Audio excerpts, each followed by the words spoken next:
series. Next drive leads the Titans on a touchdown drive, 5 of 6 for 67 yards. Targeted Calvin Ridley 3 times on the drive, was decisive in his first preseason game.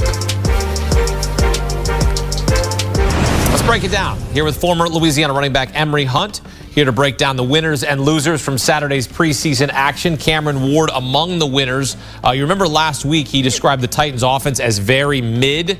How would you describe Ward in the offense on this night? Not mid. He got down the field, responded well after the first drive, marched down the field with some decisive throws, some good accuracy, some outstanding play. You saw the arm talent, the arm strength. Cameron Ward made those plays that made him the #1 overall pick. So definitely you saw a non-mid offense out there for Tennessee. You want to see him, though, in his next game, you want to see him start the way he finished, though, right? That's what you want to see to carry it over so you continue to improve. And this is what you expect for a rookie quarterback. I love the fact that he bounced back so quickly. You'll tend to see rookie quarterbacks go one drive, struggle. Second drive, maybe struggle a little bit. Third drive, maybe they'll find a play. Then coach quickly takes him out. But Ward went right back at it and was outstanding from start to finish on that drive. Yes, he had the near interception, but it only counts in horseshoes and grenades. Almost, only counts then. You saw the decisiveness, you saw the arm talent, you saw the assertiveness in the pocket, and that's what you want to see from him. Ward has the second best odds to win Offensive Rookie of the Year behind only Raiders running back Ashton Jeanty. Second overall pick Travis Hunter, also among the favorites, listed at 11-1. And if you like him to win Defensive Rookie of the Year, he's got 10-1 odds. Made his preseason debut, 12 offensive snaps, 8 defensive snaps, recorded 2 catches for 9 yards and a missed tackle. Emmery, what's your takeaway from Hunter's first preseason game? He showed the versatility. He showed why he was thought of highly as a prospect, the second overall pick. And when you take someone like Travis Hunter that high, you're taking him to be Travis Hunter. You're taking him to be the wide receiver. Right here, you got to come up and make that tackle. Bring your shoulders with you. Don't try to dive at the feet. These are NFL-level tailbacks. They'll do what they just did, mush you in the back of the head and get outside on the perimeter. But outside of that one play, I love how he was in coverage. I love how he was able to get the ball offensively. You don't need much to get him going. He's a catch-and-run type of a threat. He's also a big play guy in terms of inside the red zone. So you don't have to worry about getting him deep down the field. He can do that, but he can also do things in a short to intermediate game to help take the ball a long way. And on defense, his coverage is where he's special because he has elite level ball skills. Why are you throwing the ball his way anyway? Because you're legitimately throwing it to a wide receiver. And there was another big winner from this Jaguars game. And when I say big, I mean big. It was who? It's Mr. Cam Little, 70-yard kick. I don't care if it was preseason, that's going on my highlight tape. Why? Because it went through. It would have been good from 75. Yep. When you're able to kick the football like this, young man, you now become an offensive weapon. You now change the math of how they game plan against you defensively because you're looking at, hey, we only have to get to the minus 45, plus 45, and we're in range for 3. That changes everything. Now the defense has to be super aggressive to get you off the field because if you cross that 50, you are in play for him to kick a field goal. This is a huge revelation tonight for Jacksonville that this guy can hit it from 70. Not saying every kick can make from 70, but now we know 70 is in his bag. You build one bridge, you're a bridge builder, right? True. You hit a 70-yard field goal, you are a 70-yard field goal kicker. So this is big for Jacksonville. We'll see this manifest itself during the season. Will he build that bridge in the regular season, though, and make history and actually break the record? Because the record is 66. Does he get a chance to surpass that? What makes it even cooler, I do think he gets a chance. We don't have to have that caveat of, oh, he's doing it in Denver with the high altitude, the ball travels faster. He's doing it in Jacksonville, in the swamp, in the southern soup. Yes, he has a chance. He doesn't need 70.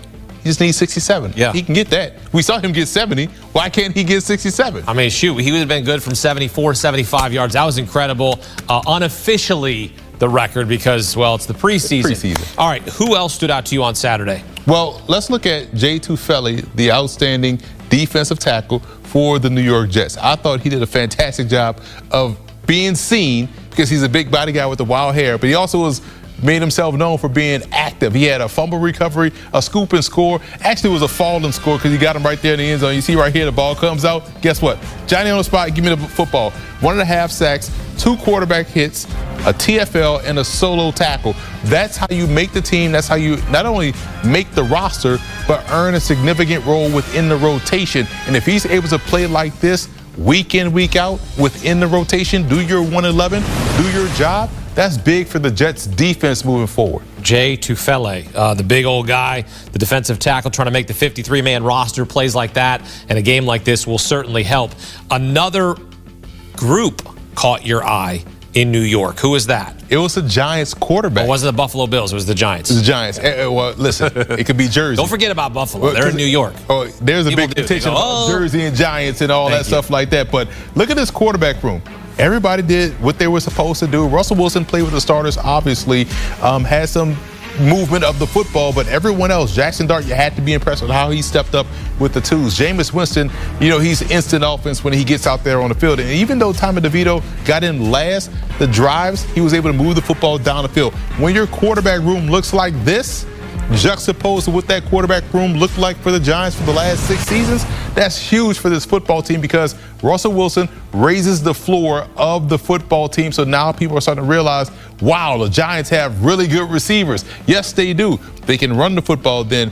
And now they're playing complementary football, which helps out a defense that may be a little bit thin in the secondary, but up front on the defensive line, when you're building with the lead because your offense can put points up on the board with this quarterback group, now your defense can pin their ears back and get at the opposing quarterback. So the entire group of quarterbacks in New York, New Jersey, East Rutherford, wherever you want, Hoboken, Western New York, Florham Park, the Jets quarterbacks look good tonight too. So yeah, it's great to be a quarterback in New York because they're playing really good football. Also, too, Jackson Dart. I mean, that was an incredible throw to Lil Jordan Humphrey. Love that guy. That's a big dude named Lil. Yeah, it's true. A good receiver there for the Giants. We'll see if he sticks with them in the regular season. But also impressive that they are going to be able to have the veteran experience and that to be able to develop Jackson Dart as well. You want to see him sit for as long as possible before they make him the starter. All right. Now for your losers from Saturday's preseason action. Who disappointed you? Well, let's stay in New York, New Jersey. Okay. With the Jets this time. I love the aggressiveness. I love the fact that you go out there and you want to fight. You want to set the tone. You want to impose your will. But you got to be smart. They had to have set the preseason record for personal foul penalties. They had roughing the passers, late hits. You like the aggressiveness, you got to rein it in. Now, I know coaches will say, I'd rather tell my players to say whoa as opposed to say sick 'em, right? So you love the aggressiveness here, but you got to be smart. These are the type of penalties that extend drives for the opponent, that puts you in a backed-up situation, puts a lot of pressure on your offense. But I do like the fact that they were out there scrappy and fighting. And yes, it yielded some big plays for them in a positive way. But with these penalties, I guarantee they're probably running right now from Green Bay back to Florham Park because of this is the type of stuff that you don't want because that can lose you ball games in a regular season. Do I have that phrase wrong? I thought it was whoa instead of having to say go. It's you can see it's either or. I'm from the South, so I say sick 'em. You know what I'm saying? Like, I mean, I get that, but like that's what I tell my son who plays flag football. I go, I don't want to have to tell you go. I want to have to tell you whoa. You just want trying to rhyme, like you know what I'm saying? I mean, I'm just it's catchier, it's right? Sick 'em. Okay, I get it, and I get it. I'm just saying. I thought it was whoa, and instead of having to tell him to go. But okay, I think Aaron Glenn's got to be like he's gonna be a little bit disappointed about that, right? A little bit because he's aggressive, right? You know that he wants to be aggressive, but he's also going to want to have that cleaned up because that's how you can lose games like that with penalties like that. That has been a problem for the Jets. Precisely, and because if you're, hey, we're getting off the field on third down and you see this late flag come in, it's like, for what? Late hit on the quarterback. And then you're like, I didn't hit the guy late. Then you look at the Jumbotron, and not only did you hit him late, you suplexed him. Like, you can't just do stuff like that if you're the Jets defense because this offense, I believe, in all seriousness, will be ball control, chew up clock. They'll maximize possessions. They'll get 3. Sometimes we'll get 7 for the most part, like they did tonight. And defensively, it's just about getting off the field and giving this offense more possessions to take the air out of the football. But penalties force you to stay on the field, and now it puts your offense in a situation where we have to score because our defense just gave up a long drive because they couldn't get off the field due to penalties. Well, we know that some teams need the preseason more than others. Emmery, who else wasn't locked in on Saturday? The Arizona Cardinals, the turnovers, and that's the part that really bothers me about this offense because it came at all three levels. First play of the game, boom, ball comes out.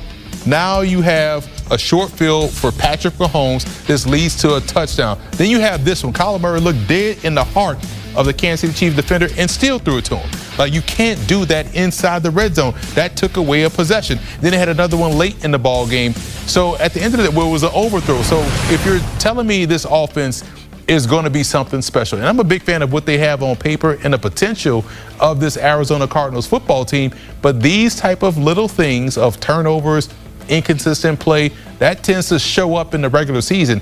And yes, it's the first preseason game and it is an exhibition, but you want these guys to really lock in and not carry this type of play into the regular season. So turnovers would really bug me tonight for Arizona because you saw it from the starters, you saw it from special teams, and you saw it from the reserves. They got to get that cleaned up.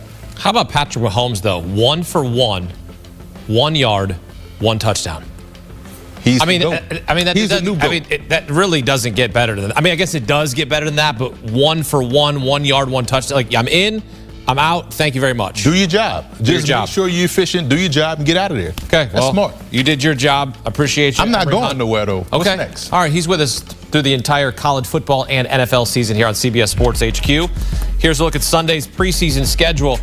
Look, why don't you read that, and then your night can be over. Read those two lines. Games there. On a slate. First at 1 p.m. Eastern Time. Rookie Quinn Ewers expected to start for the Dolphins against the Chicago Bears. Then at 4 p.m. Eastern Time, Spencer Rattler, America's quarterback, will start for the New Orleans Saints with rookie Tyler Shuck to follow in their preseason opener against the Los Angeles Chargers. I told you I'm not lazy. I'm not good at this. What else you need me to read? Emmery Hunt keeping it locked.